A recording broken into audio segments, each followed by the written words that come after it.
कल दुनिया को हाइब्रिड सूरज ग्रहण नजर आएगा।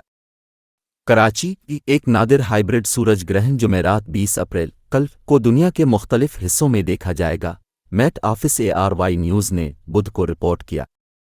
रिपोर्ट के मुताबिक पाकिस्तान के साथ साथ हिंदुस्तान में भी तमाशाई आसमानी तमाशे से महरूम रहेंगे। ये बहरुल काहिल और बहर हिंद के इलाकों, मशरक़ी तैमूर, मगरबी ऑस्ट्रेलिया और मशरक़ी इंडोनेशिया के कुछ हिस्सों में नज़र आएगा। हाइब्रिड सूरज ग्रहण एक नायाब है जिसमें हर सदी में सिर्फ चंद एक होते हैं।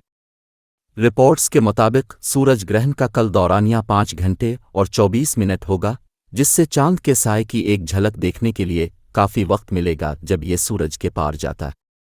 पाकिस्तान में सूरज ग्रहण पाकिस्तानी वक्त के मुताबिक सुबह 6:34 पर शुरू होगा और सूरज को मुकम्मल ग्रहण सुबह 7:37 पर लगेगा। सूरज ग्रहण सुबह 9:17 पर अपने उरूज पर पहुंचेगा।